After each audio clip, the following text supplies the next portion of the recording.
Sa mapagpalang araw muli mga mandaragat, nandito muna muli tayo sa pusod ng karagatan para muli nating subukin ang ating kapalaran. Tayo po ay huhuli ng malaking isda. Titingnan natin kung tayo ay papalarin o magiging mandirigmang tambay naman tayo.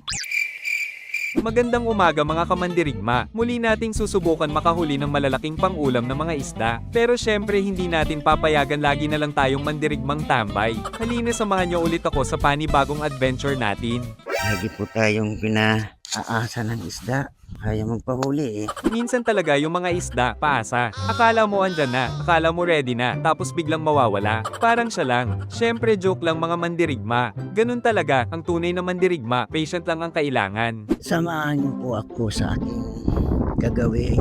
Unting pakikipagsapalaran po. Pagkikipagdigma na naman. Nandyan na po yung mga isda. Kanina parang nag-aantay sa atin. Ang aking pong sit-up dyan ay ang ito lang po lagi natin sit-up yan. Ito po ang ating gagamitin dyan. So, kung gabi pa, kailangan po natin yung kulay green. Ang green po kahit madilim, kita yan sa gabi, kita yan ng isda. Pag ganito pong araw na, kailangan naman natin yung lure na parang silver, ganun, parang nag-aagaw yung niya, puti at saka pula. Para dyan po ang isda eh. Gigil na gigil. Parang ako lang talaga ang nanggigigil dito. Syempre joke lang. Let's go na. Halina at simulan na natin. Tayo po naka-ready na para ipakita ating paghuli ng isda. Ayan po. Naka-ready na rin. Titingnan natin kung papalarin po tayo. Samahan niyo ako at medyo tinatanghali na tayo.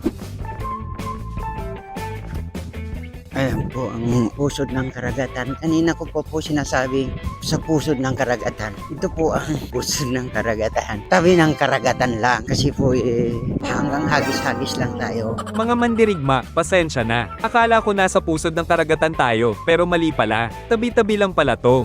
Kasi naman, humahagis lang tayo kung saan-saan. Ayan po ang ganda po ng dagat oh. Ang nangangawil po kaunti lang. Apat dito. Dito naman sa kabila, 2. Doon sa malayo, may 4 din. Wala masyado pong nangangawil. Maganda po itong chance sa atin. Mga nagsasharping ayun o. Ulo, tingnan niyo po. Ay, kagaling naman. Dito talaga sa Japan, marami pero nag-surfing kahit winter dito. Sana all, di ba? Tayo po mag-sit up muna. Ito po ang ating sit up o. Yan. Ito po ang ating sit up. Yan. Unang hagis po.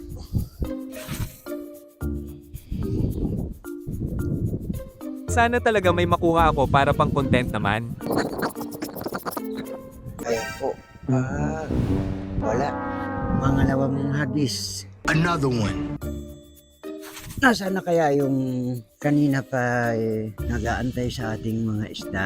Mga mandirigma, ang hirap talaga makakuha ng isda. Lagi na lang tayong tambay. Parang nasanay na nga ako mas maganda na lang sigurong tambay ng karagatan ako. Syempre joke lang naman. Pasensya na kayo, mga mandirigma. Kahit titing na kaluluwa ng isda, hindi ko makita. Ni multo ng isda, pero patient lang tayo. Hinahanap ko rin sila. Nandito na ako. Kanina pa kayo nag-aantay sa akin. Nandito na ako ngayon. Pasensya na guys, hindi naman ako naiinis. Konti lang. Mukha pong pari-parehas kami dito uuwi ng Lohana. Walang may huli Siguro po babalikan ko na lang sila. Kasi tinanghali tayo Tinanghali tayo ng gising Mga kamandirigma, pasensya na, uuwi akong luhaan ngayon. Wala pa tayong nahuli, pero at least hindi lang ako nag-iisa mandirigmang tambay tayong lahat dito. Oras na naman po ng Oras na naman ng uwian. Dumaan lang naman ako dito. Papunta ako ng trabaho. Nagkalimbang na po yung kampanaryo. Time na para prepare na naman puntang trabaho. Babalikan ko na lang ulit itong mga isda. Mga kamandirigma, babalikan na lang natin ito mamaya kasi wala pa tayong pang-ulam. Samahan muli niyo ako hanggang sa dulo ng video na ito. Hello mga ka-fishing! Sa mapagpalang gabi po muli, time check po tayo ay 8:38 ng gabi po. Bumalik po tayo dito sa spot kasi kanina hangin ang talaga ang isda. Ngayong alas 10 po siya, maraming isda ang alas 10. Kaya yan, paparating na yung mga ngawil. Unti-unti na sila dumarating. Nauna po tayo dito sa spot. Masyadong marami ngayon kasi Friday. Maglalabas ako ng mga syukoy ngayon. Araw ng kasiyahan ng mga syukoy. Ay nga, mangingisda yan sila. Mangingisda pala kami. Mamaya po update ko kayo kasi pupunta na po ako doon sa spot. Di ako pwedeng mag-video kasi madilim. Saka wala pong maghahawak ng camera. Ang cellphone lang kasi ang gamit ko Update ko na lang po kayo mamaya kung may huli. Sige po, mamaya uli.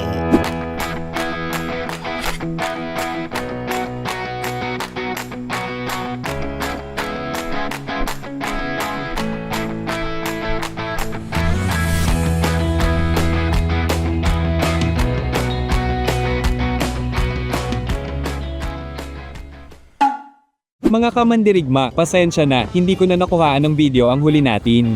Sobrang dilim kasi kanina, parang horror movie ang vibes. Kaya eto na lang, ipapakita ko na sa inyo ang mga nahuli ko. Ang tawag dito sa mga isda na ito ay espada. Kasi sa tingin ko, hugis silang espada. Syempre, joke lang. Mga mandirigma, kahit anong tawag dito, basta may pang-ulam na tayo. Mission accomplished na talaga. Sa mga nanood hanggang huli, maraming salamat po. At kung nag-enjoy kayo, like, subscribe po para sa susunod na adventures natin.